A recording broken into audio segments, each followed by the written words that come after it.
Hey, sitting in the drive up pickup line for the school, and I had promised a informational discussion about the flu shot.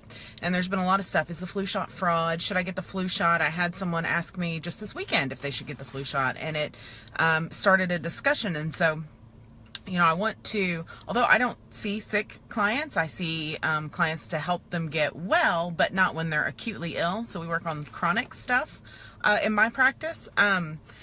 Staying well is something that's very, very important. And so I want to talk to you about not only, provide you with some science, because again, I've said this before, I'm not necessarily pro-vaccine or anti-vaccine. I'm pro-informed consent, meaning your healthcare provider should have to give you all the information before they do anything to you, including a vaccine, and especially vaccines. And I'm also pro-science. So what does the science tell us about whether or not these things are actually working?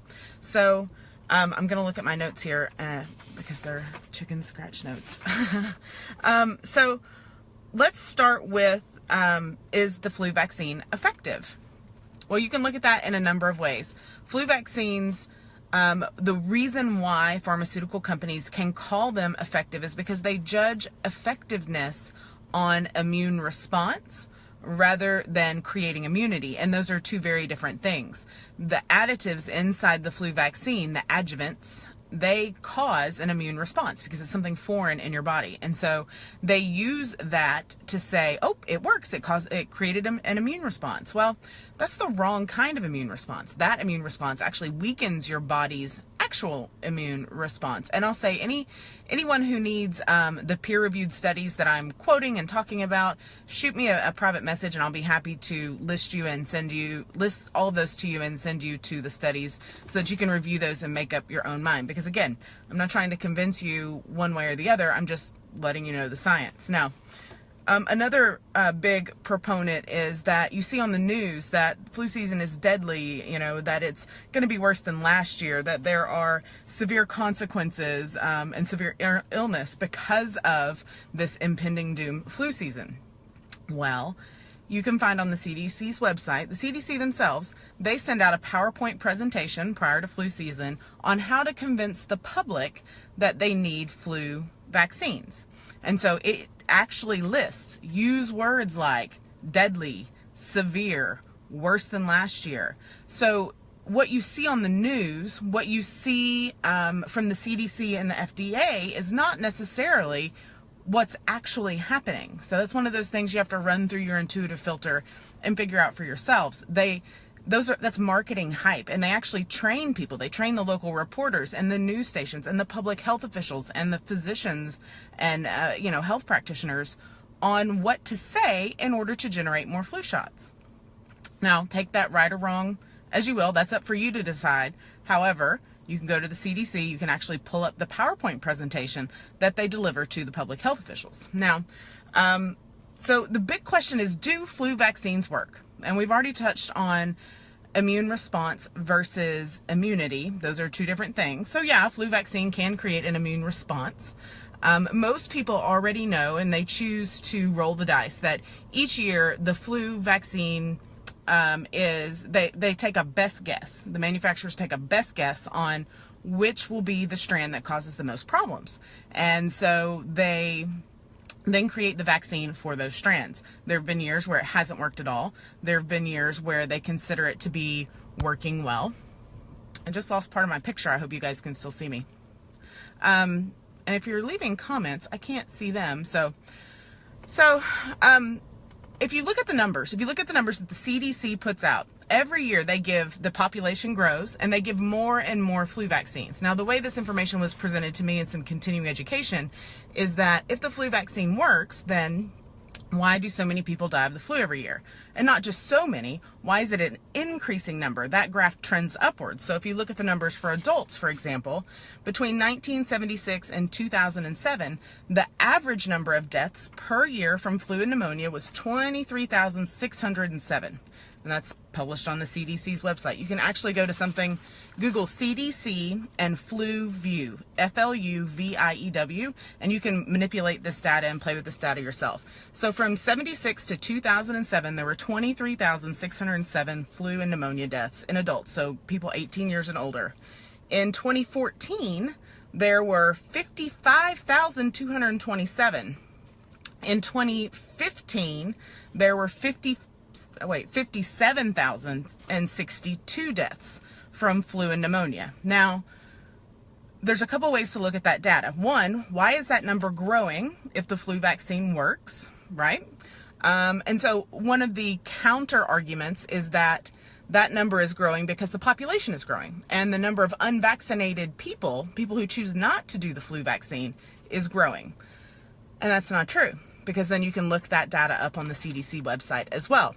And over 50 million more doses were given in 2015 than they were in 2007.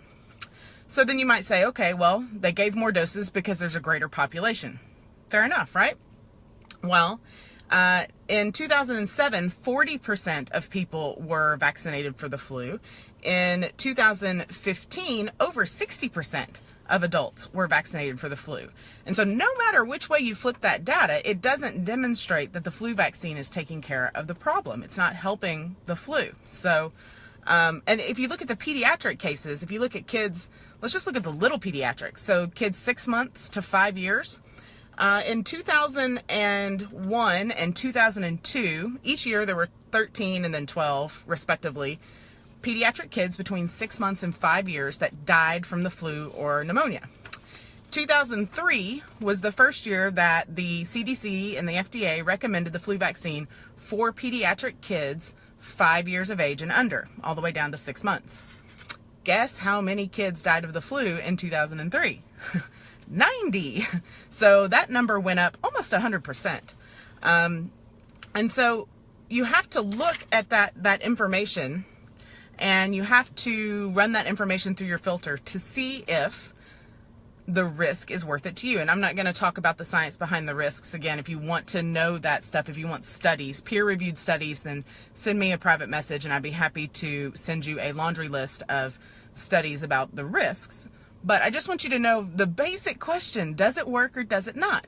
So I'll let you decide. You look at the data, go to the FluView at CDC, at the CDC's website, and I don't know the exact URL, so just go to Google, type CDC, flu, FLUVIEW, and manipulate that data yourself so that you can see what the vaccine rate is, what the effectiveness rate is.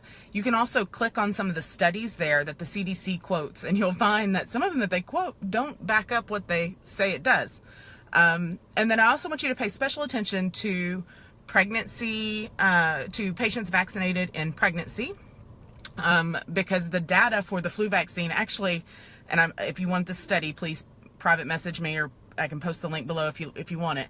But there is a 670% increased risk for pregnant women who get the flu vaccine to suffer from spontaneous abortions. 670% increased risk. Now, what does that translate to in rate? The study said it translated to 150% increase in the rate of spontaneous abortions for women who got the flu vaccine in the first trimester. So, if you get the flu vaccine, or if you're pregnant, well, again, I'm going to let you decide. It's not a risk that I would recommend for my clients. So I hope you'll keep that in mind. I hope this ignites some conversation and some questions. I hope you ask your doctor, and ask your doctor for the facts. Ask them if they reviewed the study. Ask them to see the package insert. Ask them about the risks, and don't take, oh, there's no risks, it's fine, for an answer. Avoid the flu shot lady at Walmart like the plague unless she can give you some real data. And there are safer alternatives to prevent the flu, and I'll do a live stream on alternative treatments or therapies to prevent and to provide remedy for the flu. So any questions, of course, leave them below. Bye.